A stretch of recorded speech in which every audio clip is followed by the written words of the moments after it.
Lembaga Survei Jakarta atau disingkat dengan LSJ.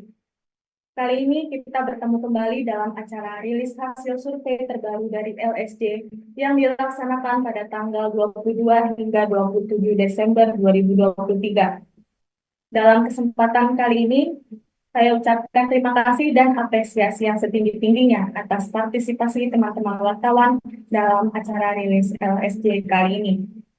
Perlu teman-teman ketahui bahwa acara rilis hasil survei LSJ ini dapat disaksikan secara live streaming melalui channel YouTube Garuda TV. Teman-teman wartawan, dalam rilis kali ini LSJ akan merilis 5 topik utama, yakni yang pertama, bagaimana penilaian publik terhadap penampilan para capres dan cawapres dalam debat pertama dan kedua. Dan yang kedua, sejauh mana tingkat keterpilihan ketiga pasangan capres-cawapres 1,5 bulan jelang Pilpres 2024. Yang ketiga, bagaimana persepsi publik terhadap kinerja Presiden Jokowi dan harapan mereka terhadap sikap Presiden Jokowi dalam menghadapi pemilu 2024. Yang keempat, bagaimana pandangan publik terhadap berbagai isu nasional yang berkembang akhir-akhir ini. Dan yang terakhir, sejauh mana tingkat keterpilihan atau elektabilitas partai politik jelang pemilu 2024. Sebelum kesempatan saya berikan kepada peneliti senior LSJ Petra Ardianto untuk memaparkan temuan-temuan terbaru dari survei LSJ. Terlebih dahulu saya akan sampaikan kepada teman-teman sekilas tentang LSJ. Lembaga Survei Jakarta atau LSJ adalah lembaga riset independen yang tidak berafiliasi dengan partai maupun organisasi politik manapun. LSJ didirikan oleh beberapa akademisi di Jakarta pada tanggal 22 Juni 2009 berdasarkan Akte Notaris Suprapto SH nomor 14 tahun 2009. Dengan demikian, LSJ merupakan salah satu lembaga survei senior yang telah berusia 14 tahun lebih dan bukanlah lembaga survei yang baru berdiri. LSJ resmi terdaftar sebagai badan hukum oleh Kementerian Hukum dan HAM RI. LSJ juga resmi terdaftar di KPU Pusat sejak tahun 2009 dan teregistrasi kembali di KPU Pusat pada tahun 2014. LSJ adalah lembaga survei profesional yang bernaung di bawah Asosiasi Survei Opini Publik Indonesia atau ASOPI, yakni asosiasi dari 42 lembaga survei di seluruh Indonesia. LSJ telah puluhan kali melakukan survei opini publik, terutama menyangkut survei-survei pilkada, seperti Pilbuk, Pilwakot, dan Pilbuk, serta beberapa kali melakukan survei nasional tentang partai politik dan calon presiden. LSJ juga telah melakukan berbagai survei tentang kebijakan publik untuk lingkup pemerintah daerah dan kementerian negara. Berikutnya saya akan sampaikan kepada teman-teman wartawan metodologi yang digunakan oleh LSJ dalam survei kali ini. Bagi kami hal ini penting untuk disampaikan guna menegaskan bahwa survei-survei LSJ selalu dilaksanakan dengan standar metode ilmiah yang sangat ketat, objektif, dan dapat dipertanggungjawabkan secara akademik. Survei ini dilakukan tanggal 22 sampai dengan 27 Desember 2023 di 38 provinsi yang ada di seluruh Indonesia. Populasi dari survei ini adalah seluruh warga negara Indonesia yang minimal telah berusia 17 tahun atau telah memiliki KTP. Jumlah sampel sebesar 1.200 responden diperoleh melalui teknik pengambilan sampel secara acak sistematik. Margin of error kurang lebih 2,83% dan pada tingkat kepercayaan sebesar 95%. Pengumpulan data dilakukan dengan menggunakan teknik wawancara melalui telepon oleh tenaga terlatih dengan bantuan atau pedoman kuesioner. Responden terdistribusi 50% laki-laki dan 50% perempuan, serta 60% tinggal di pedesaan dan 40% di perkotaan. Survei LSJ kali ini juga dilengkapi dengan analisis media monitoring untuk mengukur sentimen publik terhadap para capres dan cawapres. Demikian pengantar dari saya selaku moderator. Selanjutnya kesempatan saya berikan kepada peneliti senior LSJ Petra Ardianto untuk memaparkan temuan-temuan menarik dalam survei terbaru yang dilaksanakan oleh LSJ. Silakan Saudara Petra. Baik, terima kasih Saudari Nuri untuk kesempatannya. Assalamualaikum warahmatullahi wabarakatuh. Sebelumnya saya ucapkan banyak terima kasih kepada rekan-rekan media sekalian karena sudah berkenan hadir meluangkan waktunya untuk kembali memantau realisasi survei yang dilaksanakan oleh Lembaga Survei Jakarta atau LSJ. Pada kesempatan kali ini, saya Vetra Ardianto akan memaparkan berbagai macam temuan terbaru terkait dengan survei yang sudah kami laksanakan. Mungkin tanpa menunggu waktu lama, kita akan masuk ke pembahasan pertama, yaitu mengenai pendapat dan harapan publik terhadap kinerja Presiden Jokowi dan sikapnya terhadap pasangan Capres-Cawapres 2024. Pertama-tama, pada responden kami tanyakan, apakah Anda sangat puas, cukup puas, kurang puas, atau tidak puas terhadap kinerja Presiden Jokowi setelah memimpin Indonesia selama hampir 2 periode? Survei LSI terbaru menunjukkan bahwa mayoritas publik atau sebanyak 76,8% responden menyatakan bahwa mereka puas atau sangat puas dengan kinerja Presiden Jokowi. Diketahui hanya 18,8% responden yang mengaku kurang atau tidak puas. Sementara 4,4% responden tidak tahu atau tidak memiliki pendapat yang pasti. Jika kemudian dibandingkan dengan hasil survei LSJ pada bulan Oktober 2023 lalu, tingkat kepuasan publik terhadap kinerja Presiden Jokowi mengalami penurunan sebesar 0,7%. Pada Oktober lalu, sekitar 77,5% responden menyatakan puas atau sangat puas dengan kinerja dari Presiden Jokowi.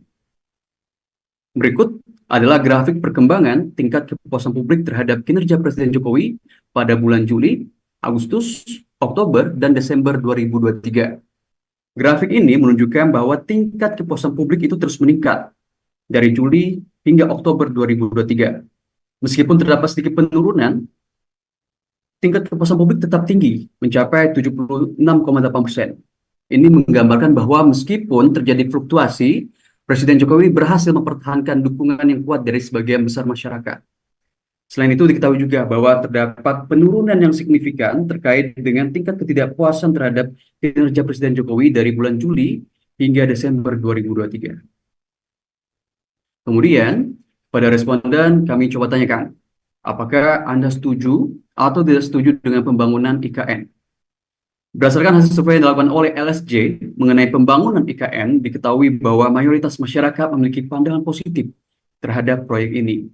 Diketahui bahwa 58,8% responden menyatakan setuju terhadap pembangunan IKN. Hal ini mencerminkan dukungan yang signifikan dari sebagian besar masyarakat. Di sisi lain, sekitar 36,4% responden memiliki pandangan yang berseberangan, di mana menyatakan ketidaksetujuan terhadap proyek tersebut. Sementara itu, sekitar 4,8% responden mengaku tidak tahu atau undecided. Selanjutnya, kami tanyakan, menurut pendapat Anda, bagaimana sebaiknya sikap dari Presiden Jokowi dalam menghadapi pemilu 2024? Berdasarkan hasil survei LSJ mengenai harapan publik terhadap Presiden Jokowi dalam menghadapi pemilu 2024, data menunjukkan bahwa sekitar 40,9% responden berharap agar Presiden Jokowi itu mendukung pasangan Prabowo Gibran. Sementara itu, sekitar 27,1% responden berharap agar Presiden Jokowi memberikan dukungan penuh kepada pasangan Ganjar Mahfud. Hanya sekitar 3,2% responden yang berharap agar dukungan Presiden Jokowi diberikan kepada pasangan Anies Caimin. Sebaliknya, sekitar 28,8% responden mengharapkan agar Presiden Jokowi bersikap netral dan tidak memberikan dukungan kepada pasangan manapun. Baik, rekan-rekan media sekalian, kita masuk ke pembahasan selanjutnya, yaitu mengenai penilaian publik terhadap debat Capres-Cawapres 2024. Pada para responden kami tanyakan, pada debat Capres yang telah diselenggarakan, menurut pendapat Anda, siapakah Capres dengan penampilan terbaik? Berdasarkan hasil survei LSJ, terlihat bahwa opini responden terbagi dalam penilaian terhadap penampilan Capres pada debat perdana. Sebanyak 42,5% responden menyatakan bahwa Prabowo tampil sebagai Capres terbaik. Sementara itu, 24,4% responden berpendapat Anies memberikan penampilan terbaik dalam debat tersebut. Sedangkan 24,6% responden berpendapat bahwa Ganjar memberikan penampilan yang terbaik dalam debat yang telah diselenggarakan. Menariknya, 6,5% responden mengakui bahwa mereka tidak memiliki preferensi atau tidak tahu menilai capres mana yang tampil lebih baik. Hal ini mencerminkan adanya variasi opini di kalangan masyarakat terkait penampilan para calon presiden dalam debat perdana. Kemudian, pada para responden kami juga tanyakan, pada debat cawapres yang telah diselenggarakan, menurut pendapat Anda, siapakah cawapres dengan penampilan terbaik? Hasil survei LSJ menunjukkan bahwa 55,5% responden berpendapat bahwa Gibran memberikan penampilan terbaik dalam debat cawapres yang telah diselenggarakan. Sementara itu, sebanyak 30,4% responden percaya bahwa Mahfud memberikan penampilan terbaik dalam debat tersebut. Selain itu, diketahui juga bahwa Caimin mendapat dukungan sebagai penampil terbaik dari 12,1% responden. Lebih lanjut, 2% responden menyatakan tidak tahu atau undecided. Ketika LSJ mencoba mendalami berbagai alasan publik menonton debat calon presiden dan wakil presiden 2024, hasil menunjukkan bahwa 25,4% responden ingin memahami visi misi dari setiap calonnya. Selanjutnya, sebanyak 22,8% menyatakan minatnya untuk mengukur kualitas para calon. Sementara 20,2% berharap meningkatkan wawasan mereka mengenai isu-isu yang menjadi kunci.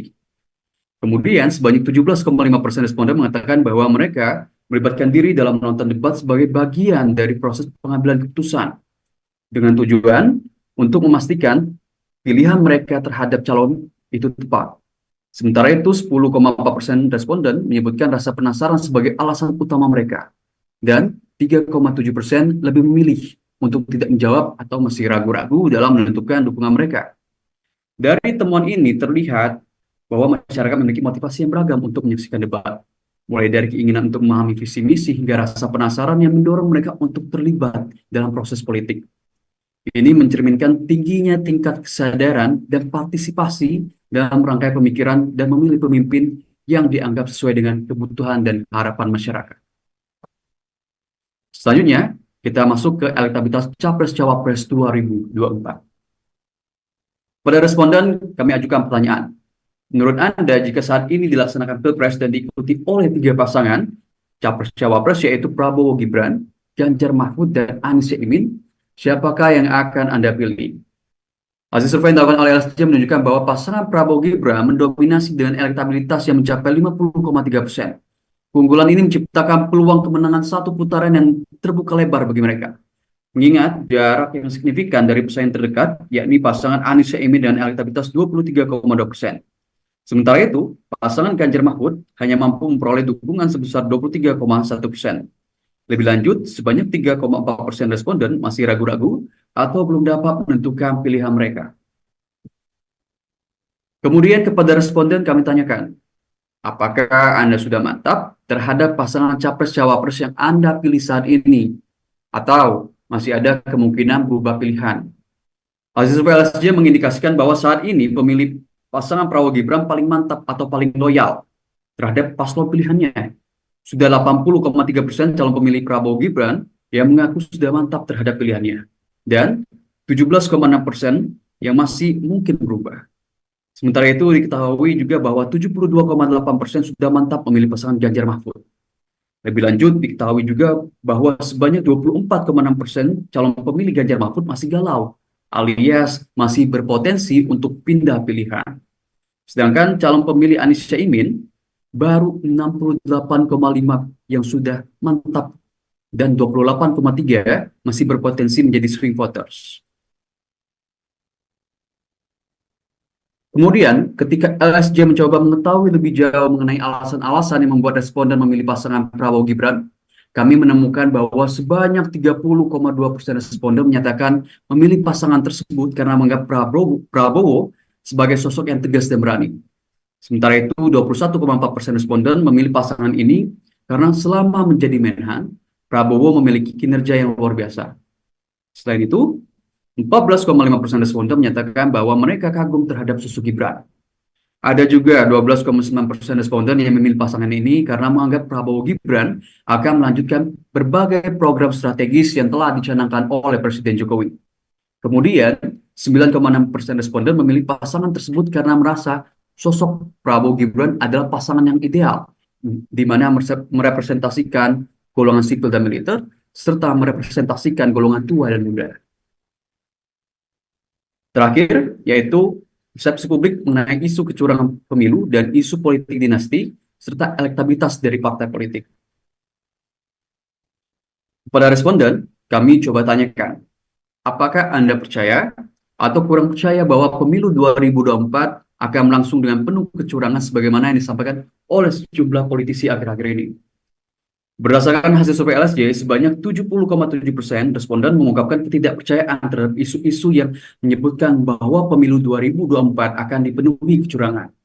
Namun sebaliknya, sekitar 22,5% responden menyatakan keyakinan bahwa pelaksanaan pemilu 2024 akan diwarnai oleh berbagai kecurangan, sebagaimana ramai diperbincangkan di berbagai media sosial belakangan ini. Lebih lanjut, diketahui 6,8% responden tidak memiliki kepastian atau menyatakan tidak tahu mengenai isu tersebut. Hasil survei LSC juga memperlihatkan bahwa sebagian besar masyarakat meyakini bahwa Komisi Pemilihan Umum atau KPU memiliki kemampuan untuk memastikan bahwa pemilu 2024 akan berlangsung adil, mengusung semangat transparansi, dan menjunjung tinggi prinsip kejujuran. Dengan demikian, pandangan optimis terhadap integritas proses pemilu tetap menjadi dominan di kalangan publik. Selanjutnya, kami juga tanyakan, menurut Anda, apakah isu politik dinasti yang menjadi wacana publik akhir-akhir ini merupakan masalah serius yang dapat mengganggu pelaksanaan pemilu 2024? Berdasarkan hasil survei LSJ, sekitar 67,8% responden berpendapat bahwa isu politik dinasti bukanlah permasalahan serius yang mampu mempengaruhi jalannya pemilu 2024. Bagi mereka, isu politik dinasti dianggap sebagai trending topik musiman yang muncul saat setiap perhelatan pemilihan umum. Hanya sekitar 21,4% respondennya yang menganggap isu politik dinasti sebagai permasalahan serius yang dapat mengganggu atau mempengaruhi pelaksanaan pemilu 2024. Sementara itu, sekitar 10,8% responden menyatakan tidak pastian atau tidak mengetahui sejauh mana dampak isu politik dinasti. Oleh karena itu, dapat disimpulkan bahwa isu politik dinasti belum menjadi perhatian utama masyarakat luas dan masih dianggap sebagai isu yang lebih terbatas dalam lingkup elit politik. Terakhir, mengenai bagaimana perkembangan elektabilitas partai politik. Survei LSC kali ini menunjukkan bahwa Partai Gerindra kini telah berada di posisi pertama, mengungguli PDI Perjuangan yang sebelumnya terus kokoh di posisi teratas pada papan survei. Sebanyak 21,8% responden mengaku akan memilih Partai Gerindra jika pemilu dilaksanakan saat ini. Dalam hal ini, PDI Perjuangan berada di posisi kedua, di mana PDI Perjuangan dipilih oleh 18,5% responden, diikuti oleh Partai Golkar 10,1%, Partai Demokrat 9,3%, dan Partai Nasdem 8,5%. Kemudian PKB 7,8%, lalu PKS 6,9%, PAN 3,9%, PSI 3,5%, Partai Perindo 3,3%, P3 3,2%, dan partai-partai lainnya 2,6%, serta tidak tahu atau undecided 1,1%. Persaingan seru menembus Senayan terjadi di papan bawah. Nampaknya partai non-parlemen hanya Partai Perindo dan PSI yang berpeluang lolos Senayan. PSI pasca dipimpin Kaisang Pangarep lumayan progresif perkembangan elektabilitasnya. Namun sayangnya Partai Perindo akhir-akhir ini menunjukkan tren yang mandek, di mana dapat mengancam ambisinya untuk tembus ke Senayan. Demikian terkait dengan paparan yang telah saya sampaikan. Untuk kesimpulan saya kembalikan kepada Saudari Nuri. Kepada Saudari Nuri, dipersilakan. Terima kasih Saudara Petra. Ini saatnya saya akan bacakan kesimpulan hasil survei LSJ. Salah satu kesimpulan menarik dalam survei LSJ kali ini adalah bahwa pasca 2 kali debat, elektabilitas pasangan Prabowo Subianto Gibran Rakabuming Raka semakin melesat. Dengan elektabilitas yang telah menembus angka 50,3%, Prabowo Gibran diprediksi dapat menuntaskan Pilpres dalam 1 putaran saja. Dalam penilaian publik, baik Capres Prabowo Subianto maupun Cawapres Gibran Rakabuming Raka sama-sama menjadi pemenang debat yang diselenggarakan KPU. Ketika LSJ menanyakan kepada responden, siapa yang kinerjanya paling baik pada debat Capres 12 Desember 2023, sebanyak 42,5% responden menyebut nama Prabowo Subianto. Kemudian, Anies Baswedan dinilai tampil terbaik oleh 26,4% responden. Sedangkan Ganjar Pranowo dinilai terbaik oleh 24,6% responden. Sebanyak 6,5% responden menjawab tidak tahu alias tidak bisa memberikan penilaian siapa yang terbaik di antara ketiga capres tersebut. Lantas, ketika LSJ mengajukan pertanyaan kepada responden, siapa kinerjanya paling baik pada debat Cawapres 22 Desember 2023? Gibran Rakabuming Raka mutlak paling banyak disebut responden. Sebanyak 55,5% responden menilai Gibran tampil paling baik pada debat cawapres. Kemudian sebanyak 30,4% responden menyebut Mahfud MD sebagai yang terbaik. Sementara itu, hanya 12,1% responden yang menilai Muhaimin Iskandar tampil terbaik. Sebanyak 2,1% responden tidak dapat menjawab pertanyaan LSD alias tidak bisa memberikan nilai siapa yang terbaik. Positifnya, kinerja Prabowo Subianto dan Gibran Rakabuming Raka pada debat perdananya masing-masing membuat elektabilitas pasangan capres-cawapres yang diusung koalisi Indonesia Maju itu semakin melesat meninggalkan dua kompetitornya. Ketika LSD mengajukan pertanyaan kepada responden, paslon mana yang akan dipilih seandainya Pilpres dilaksanakan saat ini, sebanyak 50,3% responden menegaskan pilihannya pada Prabowo Gibran. Elektabilitas pasangan ini unggul sangat jauh dari Anies Baswedan Muhaimin Iskandar yang hanya dipilih oleh 23,2% dan Ganjar Mahfud MD yang dipilih oleh 23,1 responden saja. Karena pasangan Prabowo Gibran telah berhasil menembus elektabilitas 50,3%, secara matematis Pilpres 2024 diprediksi akan berlangsung dalam satu putaran saja. Memang masih ada angka undecided voters sebanyak 3,4% dan swing voters rata-rata 23,5% yang masih memungkinkan terjadi dinamika elektabilitas dalam 1,5 bulan jelang Pilpres 2024. Namun dengan kecenderungan tren elektabilitas pasangan Prabowo Gibran yang terus melesat dalam 2 bulan terakhir, kecil kemungkinan pasangan Anies Caimin maupun Ganjar Mahfud dapat mengejar elektabilitas Prabowo Gibran. Salah satu temuan menarik lainnya dari survei LSJ kali ini adalah tergusurnya elektabilitas The Ruling Party PDI Perjuangan oleh Partai Gerindra. Hasil survei LSJ memperlihatkan bahwa seandainya pemilu dilaksanakan saat ini, sebanyak 22,1% responden mengaku akan memilih Partai Gerindra. Sedangkan yang menjatuhkan pilihan pada PDI Perjuangan sebanyak 18,5%. Dengan demikian,